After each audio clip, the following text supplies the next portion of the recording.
बिस्मिल्लाहिर्रहमानिर्रहीम।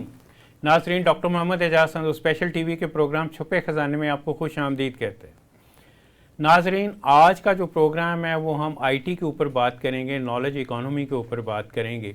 ओवरऑल जब हम पाकिस्तान की इकनॉमिक सिचुएशन का एनालिसिस करते हैं तो वो कोई बहुत अच्छी नहीं है। पिछले कई सालों से, शुरू के 20 साल में तो बहुत अच्छी थी, उसके बाद से फिर ड्रॉप होती है। अब बहुत ही बुरे हालात हैं।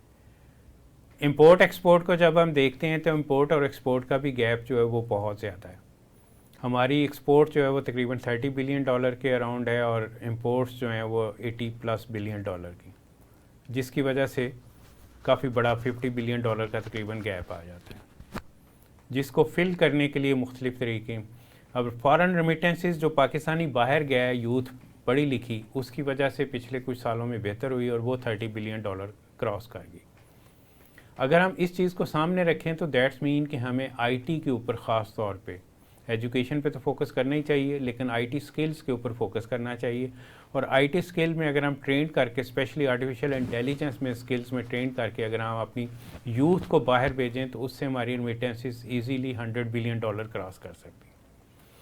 लोकल लेवल पे भी हमें क्या करना चाहिए? अगर हम इंडिया और पाकिस्तान का थोड़ा सा कंपैरिजन करते हैं तो इंडिया की एक्सपोर्ट आईटी की $186 बिलियन की है और ओवरऑल पूरी मार्केट जो आईटी की इंडिया की वो अराउंड $300 बिलियन की है।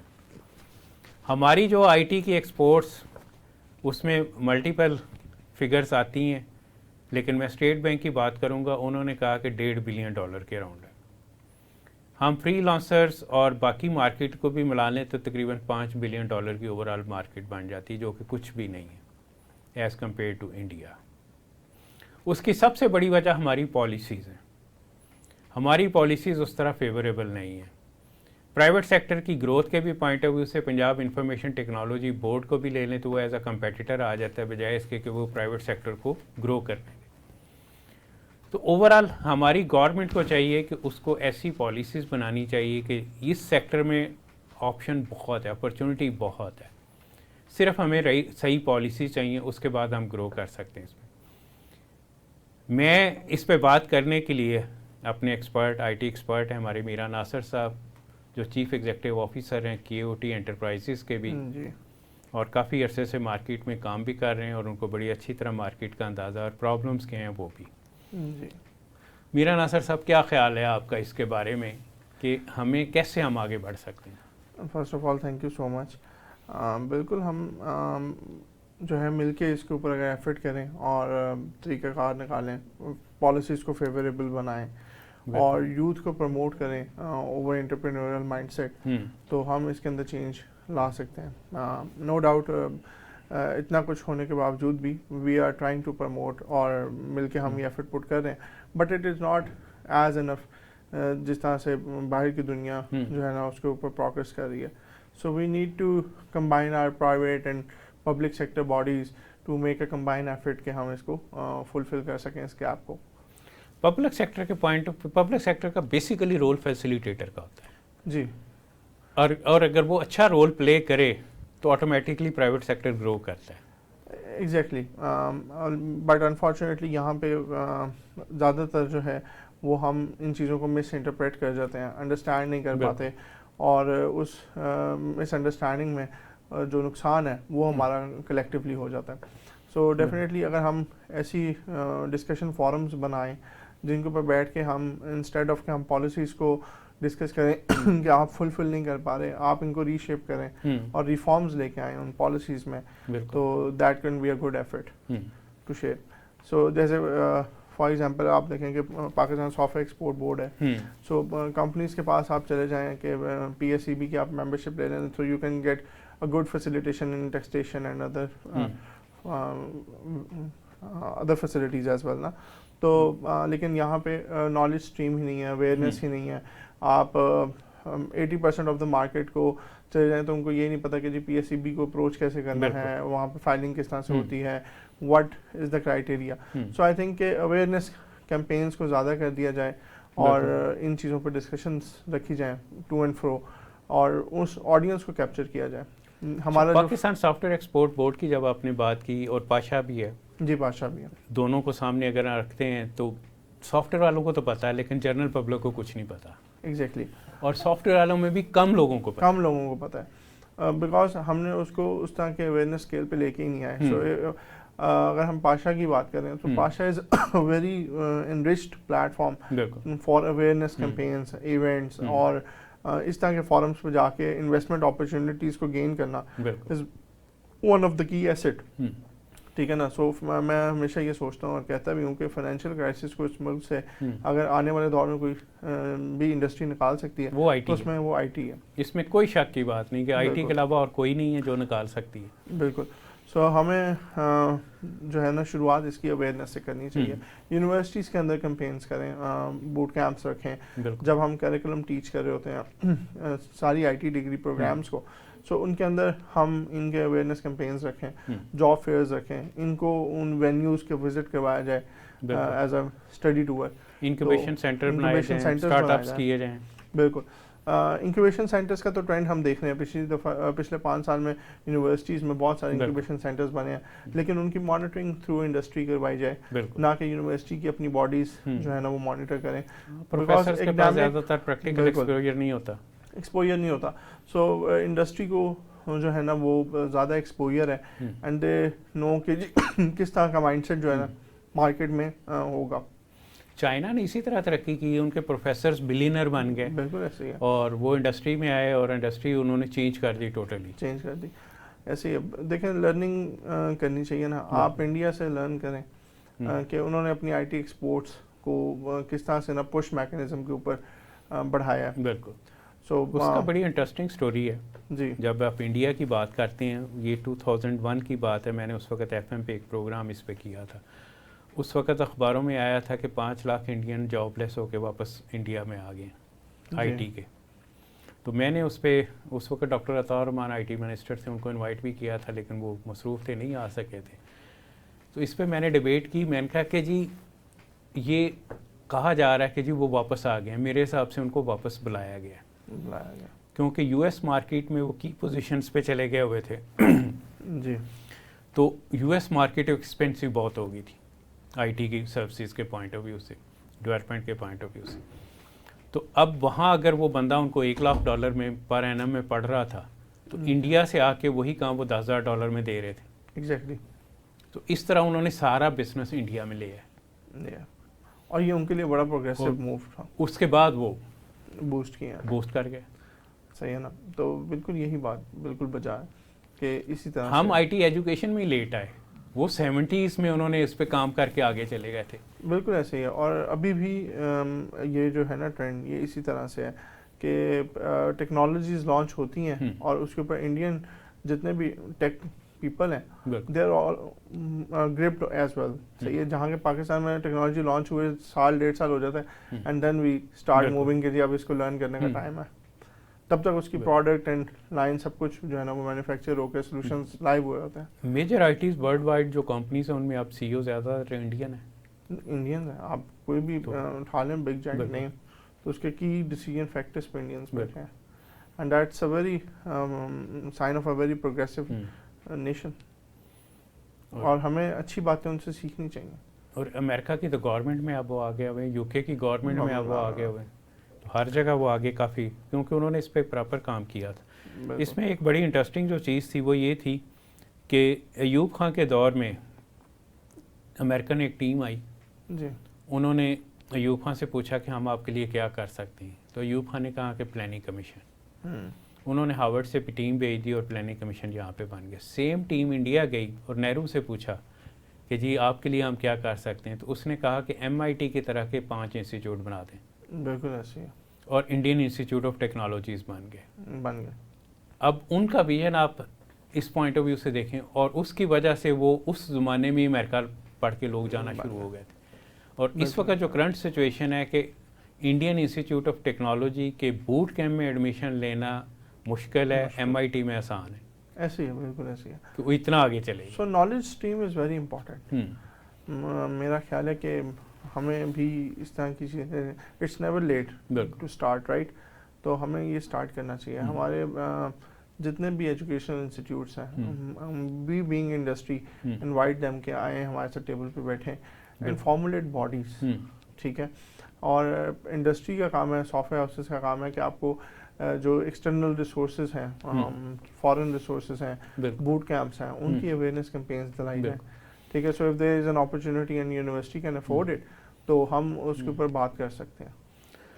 लेकिन उसमें भी प्रॉब्लम्स आते हैं। जो आपने बात की 2018 में 19 में बिफोर कोरोना, मैं तकरीबन हर यूनिवर्सिटी में जाके जो है ना सेमिनार्स दिए थे और awareness artificial intelligence top 10 emerging technologies के ऊपर, IoT, ब्लॉकचेन और software defined networks, augmented reality, virtual reality, machine learning, deep learning, इनके ऊपर मैं बात करता था कि ये अपकमिंग टेक्नोलॉजीज़ हैं और इस पे अगर आप स्टूडेंट तैयार करेंगे फाइनल ईयर के ख़ास तौर पे, उनको 6-6 माह के आप कोर्सेज़ करवाएं, स्किल कोई एक स्किल दें, ज़रूरी नहीं कि सारी आप दें। तो उसके बाद अमेरिका में सिर्फ अगर जॉब के पॉइंट ऑफ व्यू से बात करें तो $1.5 लाख पर एनम मिनिमम है सैलरी जी। IoT का उलान हम ले लें तो नेक्स्ट ईयर 2025 में वो $1 ट्रिलियन मार्केट है और बाय 2030 वो $13 ट्रिलियन की मार्केट होगी। ऐसे तो आपको क्या चैलेंजेस फेस आए जब आपने 2018 में आप यूनिवर्सिटी स्टूडेंट्स, एक तो स्टूडेंट के एंड पे था, वो इंटरेस्ट नहीं ले रहे थे, वो समझ नहीं रहे थे कि ये इसकी इंपॉर्टेंस क्या है। दूसरा यूनिवर्सिटीज़ के एंड पे भी था, यूनिवर्सिटी हर चीज़ को वो प्रॉफिट, प्राइवेट सेक्टर जो है ना वो प्रॉफिट पॉइंट ऑफ व्यू से देखता है। बिल्कुल ऐसे ही है, but what I think is के अगर हम इस विजन को लेके चलें तो हम दोनों के इश्यूज को एड्रेस कर सकते हैं। और जहाँ तक वही स्टूडेंट्स की विल, सो आज के दौर में 2024 में फ्रीलांसिंग की जो मार्केट प्लेस है, वो जितने डॉलर्स की मार्केट है, ये इस बात का सबूत है कि अगर यूथ को सही तरीके से मैसेज कन्वे कर दिया जाए तो वो इसको और बूस्ट करके into million trillions market establish कर सकते हैं। तो हम तो आज भी इनवाइट करते हैं सारे एजुकेशनल इंस्टीट्यूट्स को। फ्रीलांसिंग के भी पॉइंट ऑफ व्यू से अगर हम देखते हैं तो उसमें कंटेंट राइटिंग पे ज़्यादा काम है। बिल्कुल, जिसको हम कहते हैं वाइट कॉलर क्लर्क बना दिया हमने। हालांकि सबसे ज़्यादा क्रिएटिव काम भी यही है। बिल्कुल ठीक है। सो अगर आपके पास नॉलेज नहीं है और नॉलेज को आपको स्ट्रीमलाइन नहीं करना आता तो आप कोई भी फेज ऑफ लाइफ उठा लें, कोई भी इंडस्ट्री उठा लें, आप प्रोग्रेस नहीं कर सकते। सो राइट वे में मैसेजेस कन्वे करना और उनकी प्रैक्टिसेस को इंश्योर करना, अगर ये हमारे एजुकेशनल इंस्टीट्यूट्स और इंडस्ट्रीज मिलकर कर पाएँ तो that can change the world. बिल्कुल चेंज हो सकता है। अब उसके बाद जो सबसे कॉमन चीज़ मुझे सुनने को मिलती है कि जी ये सारे काम हो रहे हैं and we are making efforts, लेकिन if we are making efforts तो हमें ये देखना है कि हम गोल पे क्यों नहीं पहुंच पा रहे, हमारा प्रॉब्लम स्टेटमेंट क्या है। If it's the policy of the regulating body तो then that policy should be changed. बिल्कुल, इंस्टेड ऑफ कि हम उसको स्टिक कर लें कि हम ये पॉलिसी नहीं बदल सकते, आप अपना तरीका बदलें।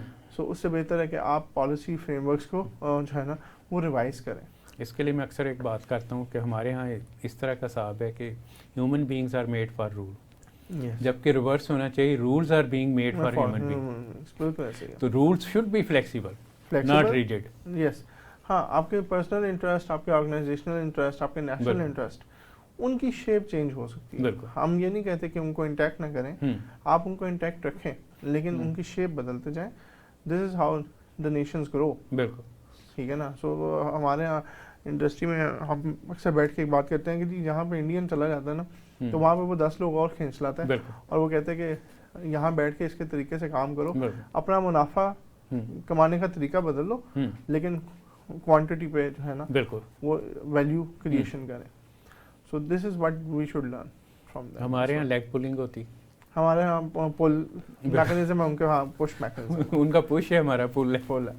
तो ये है, लेकिन बात फिर वहीं आ जाती है कि आपने अगर ये चेंज लानी है तो आपको जो सेमेस्टर 1 में बैठने वाला बच्चा है जिसने अभी आगे 4 साल में अपने आप को शेप करना है, उसके जहन में ये बात डालनी शुरू करें। बिल्कुल सही आपने कहा। अभी क्योंकि ब्रेक का टाइम हो गया, ब्रेक के बाद आके हम इस पे, आपने फर्स्ट सेमेस्टर की बात की, मैं कहूँगा मैट्रिक से शुरू कर देना चाहिए। बिल्कुल ठीक, राइट। नाजरीन, ब्रेक का टाइम हो गया, ब्रेक के बाद वापस आके हम प्रोग्राम का यहीं से आगाज़ करेंगे, आप मौजूद रहिए। जी मीरा साहब, हमारी बात हो रही थी, आप फर्स्ट सेमेस्टर की बात कर रहे थे, तो अगर हम पाइथन को ले लें, जी, नंबर 1 लैंग्वेज है वर्ल्ड में, सबसे ज़्यादा यूज़ हो रही है, और specially artificial intelligence, machine learning, deep learning में उसका बहुत बड़ा रोल है। बिल्कुल। तो बाहर तो इंडिया में स्कूल लेवल पे पढ़ाई जाती है, बिल्कुल ठीक बात है। हमारे यहाँ वही आज से 50 साल से वही एक ही चीज़ वो पढ़ाते जा रहे हैं। GW बेसिक से शुरू करते हैं वही। और सब एग्जैक्टली मेरा भी यही पॉइंट है कि जब तक आप इस गैप को एड्रेस नहीं करेंगे, आप कैरिकुलम को अपडेट नहीं करेंगे। लेकिन उनके चैलेंजेस भी कंसिडरेबल हैं। आप देखेंगे जी, जब आप कैरिकुलम डिसाइड करते हैं और टीचर्स एंड प्रोफेसर्स ने जिन जिन सब्जेक्ट्स में जिस केस स्टडीज़ और यूज केसेस को पढ़ के जो है ना अपनी PhDs की and all that knowledge stream, वो उनसे आगे प्रोग्रेस ही नहीं कर पाए। You get into depth of knowledge instead of moving into a new dimension. वो उस नॉलेज स्ट्रीम में डेप्थ नॉलेज की तरफ चले जाते हैं। सो वहाँ पे मल्टी डिमेंशनल होना चाहिए, और multi dimensional in sense of academics ही नहीं, बल्कि आप अगर आपने पाइथन पढ़ानी है, so instead of if you can not go into academic curriculum change, तो you should indulge with the industry के बूट कैंप का शॉर्ट कोर्स आप करवाएं, वीक में एक दिन किसी यूनिवर्सिटी में, किसी और यूनिवर्सिटी में, सो वी कैन इंगेज। तो डिफरेंट मॉडल्स हैं जिनके ऊपर बात की जा सकती है। बूट कैंप के अलावा भी जो हमारा एक जो इशू आता है वो करिकुलम के भी पॉइंट ऑफ व्यू से, सेमेस्टर कोर्स में आप इंडस्ट्री से वो बंदा ले लें कि वो पाइथन आके पढ़ा दे, पूरा का पूरा कोर्स ही वो पढ़ा दे, बिल्कुल, तो वो ज़्यादा बेहतर परफॉर्म करेगा। और जो फैकल्टी की ओवरऑल जो मैं मतलब यूनिवर्सिटी लेवल्स पे मैं बहुत अच्छी तरह जानता हूँ कि हमारे पास रिसोर्सेज की कमी है जी, इस पॉइंट ऑफ व्यू से।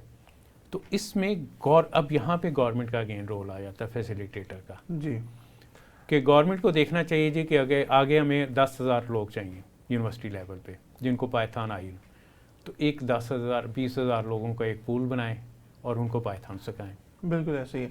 बल्कि इन मॉडल्स पे जो गवर्नमेंट है उनकी डिफरेंट बॉडीज काम कर रही हैं, they just need to think in a very slightly different manner. आप देखें हमारे पास गवर्नमेंट लेवल पे बड़े अच्छे अच्छे प्रोग्राम्स हैं जिनमें टेक्निकल ट्रेनिंग्स करवाई जाती हैं। का प्रोग्राम बहुत अच्छा है और अकाउंटेबल है, इट्स हाईली अकाउंटेबल, और वो बच्चे को जॉब के बाद भी कोई साल 1.5 साल मॉनिटर करते रहते हैं कि ही इज़ वर्किंग फाइन और नॉट। सो रिसोर्स जो इंडस्ट्रियल रिसोर्स होता है, क्योंकि उसकी इनकम जो है ना वो बहुत ज़्यादा इन कंपैरिजन हाई होती है टूवर्ड्स एकेडमिक सेक्टर, तो वो कहते हैं कि जी मैंने दिन में जो 3-4 घंटे इधर देने हैं तो मैं उतनी देर में कहीं और क्यों ना चला जाऊँ। सो जो टेक्निकल एजुकेशन के इदारे हैं, जो फंडेड प्रोग्राम्स चल रहे हैं, they should fund the trainer, आपका पेइंग स्केल ना डिस्टर्ब हो, आपका जो इंटरेस्ट लेवल है वो भी इंटैक्ट है, लेकिन यूथ जो है वो यूनिवर्सिटीज़ में आपके थ्रू ट्रेन हो, ताकि यूनिवर्सिटीज़ जो सेल्फ सस्टेनेबल होती हैं उनके भी जो है ना लोड बैलेंस हो, फाइनेंशियल लोड उनके ऊपर ना आए, और ये चीज़ इस तरह से रेंडर की जा सकती है। So this can be one way out कर सकते हैं। चीफ से मेरी एक दफ़ा काफ़ी डिटेल्ड सिटिंग हुई थी, उस वक्त 2nd या 3rd फेज़ इनका स्टार्ट हो रहा था, राइट। तो मैंने कहा कि जी आपका जो मॉडल है 5 hours per day 5 days a week 20, तो उसमें यूनिवर्सिटी का जो स्टूडेंट है वो फिट नहीं बैठता।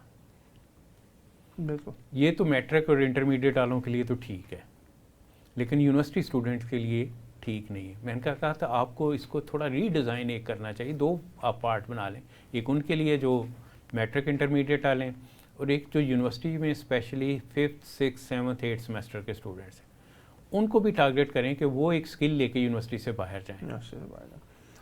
बल्कि आपकी ही इस बात में मैं एक और पॉइंट ऐड करूंगा, लास्ट डेज अभी इनका बैच चल रहा है, I am being training over there as well, तो वहाँ पे एक पॉइंट डिस्कस हुआ स्टूडेंट्स की तरफ से कि जिस तरह नेफटेक जो है ना उनकी पॉलिसी फ्रेमवर्क में है कि जिस अदारे में, जिस इंस्टीट्यूट में उनका वो प्रोग्राम चल रहा है उस इंस्टीट्यूट का स्टूडेंट नहीं हो सकता, ठीक है ना। सो मेरा थॉट प्रोसेस ये कहता है कि अगर आप यूनिवर्सिटीज़ के अंदर ये प्रोग्राम रन करते हैं और आपका एम है एम्प्लॉयबिलिटी को इंक्रीज करना और आप उसको कर भी रहे हैं, so you should push the institute children कि वो आपके साथ एंगेज हों। बिल्कुल, ये मेरी समझ से बाहर था, मैंने इस पर डिबेट भी उनसे की थी लेकिन वो नहीं एग्री किए। सो पॉलिसी इशू है, ठीक है ना। सो वहाँ पे मैंने उनको कहा इसी बात पे मैंने, क्योंकि मैंने इनका पहले 2 प्रोग्राम्स जो थे यूनिवर्सिटी ऑफ लाहौर में मैंने रन करवाए थे, और मुझे जब भी पता चला कि जी बाहर के स्टूडेंट आएंगे और यूनिवर्सिटी की अपने नहीं एडमिशन ले सकते, तो मैंने कहा फिर यूनिवर्सिटी में इस प्रोग्राम का फ़ायदा क्या? फ़ायदा यूनिवर्सिटी में तो तब फ़ायदा है कि उसके 6, 7, 8 सेमेस्टर के स्टूडेंट ये पढ़ें और वो स्किल लेके जाएं, बिल्कुल वो स्किलफुल हों। लेकिन वो रेड टेपिज्म और वही पॉलिसी इश्यूज़। हाँ, सो उसके ऊपर एक दफ़ा हमारी भी बात हुई नेफ्टेक हेडक्वार्टर्स में, तो उन्होंने कहा कि जी हमारा एम ये है कि हम उन बच्चों को तालीम दें जो आउट ऑफ स्कूल हैं। ठीक है, तो मैंने उनको ये बात कही कि देखें आप आउट ऑफ स्कूल एक पर्टिकुलर पॉपुलेशन है बिल्कुल जिसको आप एड्रेस कर सकते हैं, लेकिन आपको उन स्टूडेंट्स को भी एड्रेस करना है जो ये बात मैंने भी की थी, लेकिन उनको पसंद नहीं आई। बिल्कुल डेफिनेटली, बट हम रिक्वेस्ट कर सकते हैं and as an industry we are open to any venture coming out this way. So ये चीज़ है इसी तरह से। पहले तो इसके करिकुलम पे भी काफ़ी शुरू में प्रॉब्लम आए थे। जी कमेटी बनाए गए करिकुलम, फिर उनको मॉडिफाई किया गया, फिर एक बात उन्होंने मान ली, मैंने कहा इसमें इंटरनेशनल सर्टिफिकेशन ऐड करें, वो इन्होंने कर ली। वो अच्छा काम किया, और उसमें उन्होंने फोर्सफुली किया कि जी इंटरनेशनल सर्टिफिकेशन मस्ट होगी, उसके बगैर सर्टिफिकेट नहीं मिलेगा इस तरह। वो तो बहुत अच्छे काम है, लेकिन बाकी ये 6, 7, 8 सेमेस्टर को भी टारगेट करना चाहिए। आप 2 प्रोग्राम अलग अलग बना लें। बिल्कुल ऐसे। एक प्रोग्राम वो जो आउट ऑफ स्कूल है, और एक प्रोग्राम वो जो ऑलरेडी आपके तकरीबन 25,000 ग्रेजुएट आपके प्रोड्यूस होते हैं पर एनम आईटी के, आप उनको एम्प्लॉय करें, उनमें से एम्प्लॉयबल होते हैं 2-2.5 हज़ार। ऐसे ही बिल्कुल ऐसे, बहुत मुश्किल से। अगेन बाकी फिर आउट ऑफ स्कूल चिल्ड्रन वाली बात आ गई। अगर आप तमाम को टारगेट करके इन 25,000 को स्किलफुल कर दें और इनमें से 10,000 20,000 बाहर चले जाएं, तो आपका फ़ायदा है। आपका फ़ायदा, रिमिटेंसेस आएंगी। और लेकिन I am hoping, I am very hopeful कि ये इन पॉइंट्स को कैटर करेंगे। जैसे आपने कहा ना कि इंटरनेशनल सर्टिफिकेशन वाला पॉइंट किया, फिर इन्होंने इस दफ़ा इस वाले बैच में जो है ना वो ट्रेनर्स की एक्नॉलेजमेंट भी करना शुरू कर दी। मैंने कहा जी आप लास्ट टाइम भी मैंने इनको कहा था कि आप काइंडली जो लोग ट्रेन कर रहे हैं, एक्नॉलेजमेंट जो होती है ना, अप्रिसिएशन, बहुत ज़रूरी, दैट इज़ वेरी मस्ट। और जितनी मोटिवेशन वो बिल्ड करता है ना एनवायरनमेंट में, और कोई चीज़ नहीं कर सकती। तो we are hoping very well कि इंशाल्लाह गवर्नमेंट और इस तरह के पब्लिक प्रोग्राम्स ये इन चीज़ों को एड्रेस करेंगे। अच्छा, बाहर तो इस काम के लिए थिंक टैंक का कंसेप्ट होता है। बिल्कुल, थिंक टैंक होते हैं जो मुख्तलिफ थिंक टैंक काम कर रहे होते हैं मुख्तलिफ एरियाज़ में। एनवायरनमेंट का थिंक टैंक अलग है, एनर्जी का थिंक टैंक अलग है, तो उन्होंने हर सेक्टर में थिंक टैंक बनाए होते हैं। हमारे यहाँ अभी तक ये कंसेप्ट कोई नहीं है, कॉन्सेप्ट नहीं है, बिल्कुल ऐसे ही है। तो थिंक टैंक भी आने चाहिए। बल्कि पुरानी बात है, अब तो 15 साल हो गए इस बात को। 2009 में लाहौर चैम्बर से मैंने यही प्रपोजल फ्लोट की थी पॉलिटिकल पार्टीज़ को। उस वक्त एक बुक पब्लिश करवाई थी, जर्नी टू प्रॉस्पेरिटी बाय 2030। तो उसमें पाकिस्तान का पूरा एनालिसिस करके, और पॉलिटिकल पार्टीज़ का एनालिसिस में भी यही था कि उनके अपने थिंक टैंक कोई नहीं, और जिसकी वजह से, और मैंने मतलब मुख्तलिफ पार्टीज़ को बुलाया कि पाकिस्तान के टॉप 10 प्रॉब्लम्स क्या हैं और उनका सोल्यूशन क्या है जी, तो मुझे कोई आंसर नहीं मिलता था। मेरा ख्याल है इस तरफ हम सोचते नहीं हैं। वही, अब आपने हुकूमत में आना है तो आपको, मेरे हिसाब से ये ज़रूरी है कि आपको पता होना चाहिए कि पाकिस्तान के 10 सबसे बड़े प्रॉब्लम क्या है और उनको आपने कैसे सॉल्व करना है। डिबेट इस पे होनी चाहिए, इस पर चाहिए, लेकिन उसके लिए आपको अपनी बेसिक नेसेसिटी नीड्स को पूरा कर चुके हो, आप इस फिक्र से आज़ाद हों तो आप आगे जाएंगे ना।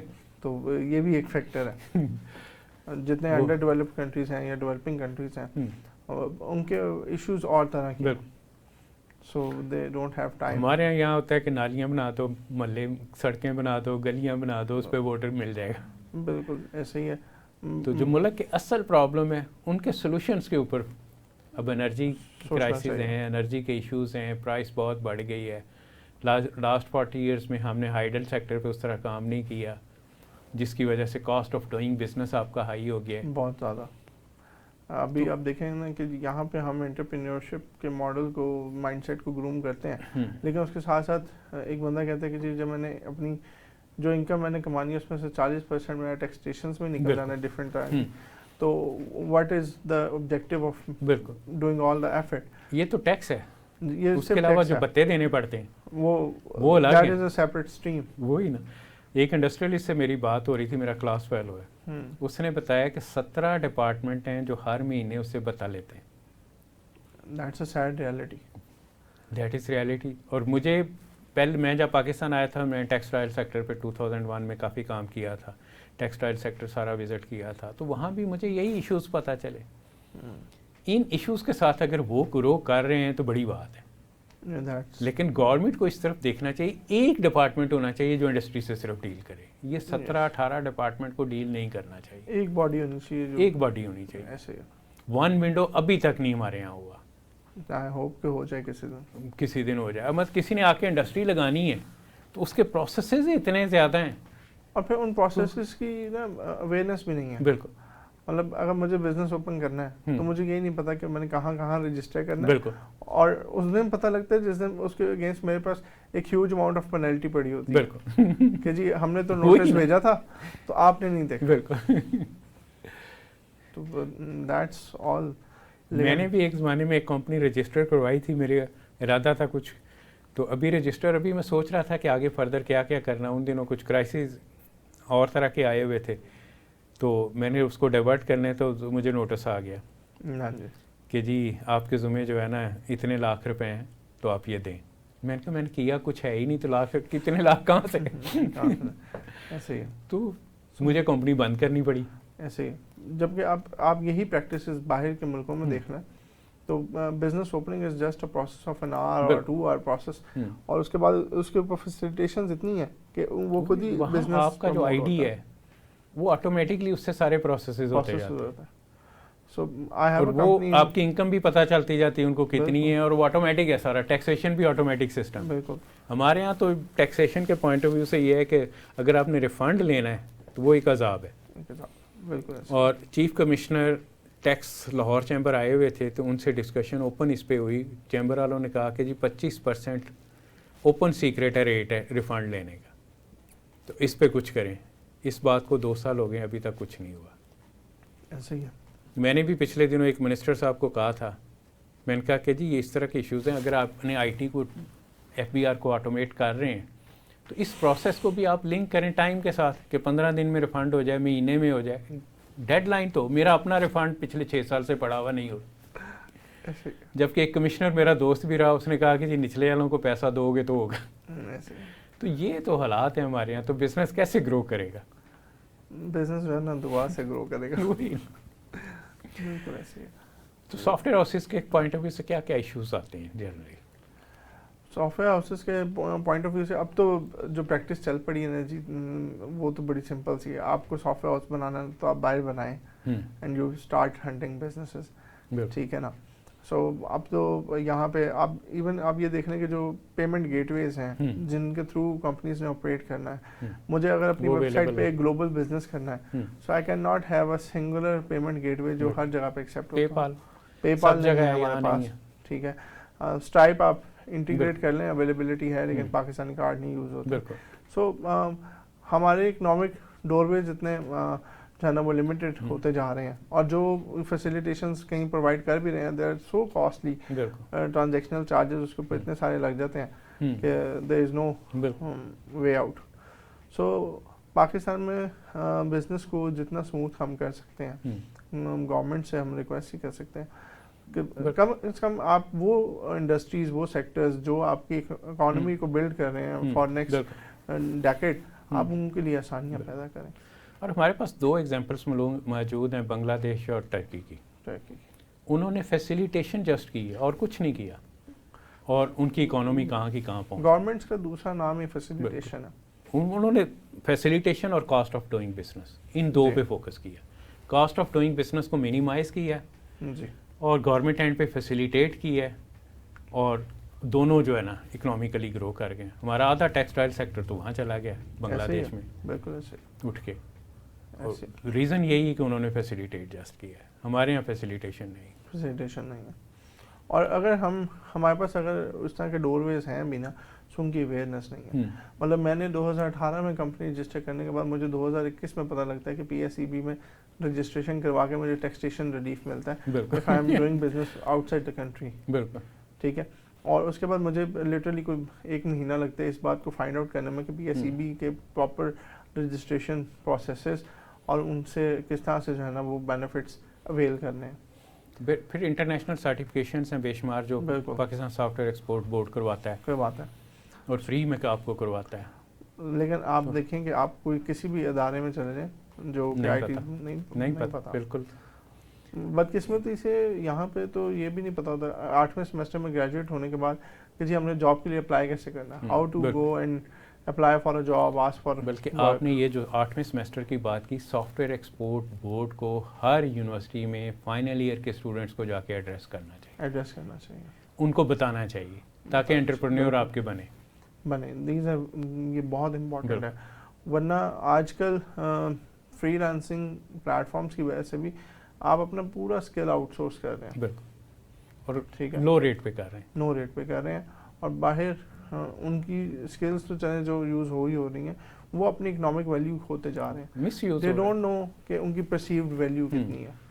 बिल्कुल, ठीक है ना। सो और उसमें आपको कंपटीशन देने वाले बांग्लादेश, इंडियंस, बिल्कुल, श्रीलंकन, वो ममालिक जो आपसे बाद में उठे और आपसे आगे निकल गए हैं। बहुत बहुत शुक्रिया आपका आने का। टाइम क्योंकि अब ख़त्म हो गया है, तो इंशाल्लाह फिर दोबारा करेंगे इस पे डिस्कशन। नाजरीन, एंड पे हमारी जो डिस्कशन का निचोड़ है वो यही है कि गवर्नमेंट को फैसिलिटेटर का रोल प्ले करना चाहिए, ऐसी पॉलिसीज़ बनानी चाहिए जिससे IT सेक्टर और अदर सेक्टर्स ग्रो करें, ना कि हिंडरसेंस क्रिएट हों। ये 17-18 डिपार्टमेंट जो आके प्रॉब्लम क्रिएट करते हैं उनको ख़त्म कर देना चाहिए, और कोई एक डिपार्टमेंट सिर्फ डील करे और फैसिलिटेटर का रोल करे। इसके साथ अपने मेज़बान डॉक्टर मोहम्मद एजाज संधू को इजाज़त दीजिए। अल्लाह हाफ़िज़।